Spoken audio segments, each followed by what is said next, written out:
దసరా శరన్నవరాత్రి ఉత్సవాల సందర్భంగా దాండియా నృత్యాలు మహబూబాబాద్ జిల్లా ప్రజలను ఆకట్టుకుంటున్నాయి. చిన్నారులు, యువతులు, మహిళలు సాంప్రదాయ వస్త్రాలు ధరించి డీజే పాటలకు స్టెప్పులేశారు.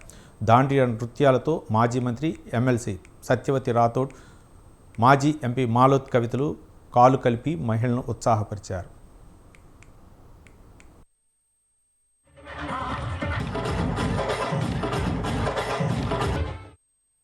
యాక్చువల్గా హైదరాబాద్ లాంటి పెద్ద పెద్ద సిటీస్లోనూ ఈ కల్చర్ కొనసాగుతూ ఉంది. కానీ ఈ మారుమూల ప్రాంతంలో ఈ పిఎస్ఆర్ కన్వెన్షన్ చాలా గొప్ప ఆలోచన వచ్చింది. దాని ప్రత్యేకంగా పిఎస్ఆర్ సంబంధించిన వాళ్ళ యొక్క కోడలు కొడుకు ఇద్దరు కూడా ప్రత్యేకంగా శ్రద్ధ వహించి మొదటిసారి ఒకసారి చేసి చూడాలి, హైదరాబాద్ ఉన్న కల్చర్ని ఇక్కడ కొనసాగాలి, ప్రతి ఒక్క మహిళల్ని ఉత్సాహపరచాలి, అందరినీ కూడా ఏకం చేయాలి.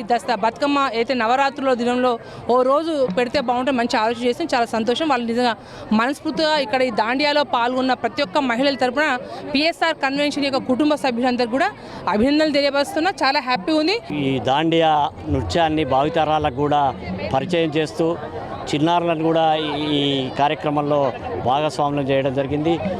ఇలాంటి వేడుకలు భావితరాలకు అందజేస్తూ మున్ముందు ఇలాంటి కార్యక్రమాలను కొనసాగిస్తూ వారిలో అందరిలో చైతన్యవంతులు చేస్తూ కుల మతాలకు అతీతంగా ఈ దసరా ఉత్సవాలు జరుగుతున్నాయి.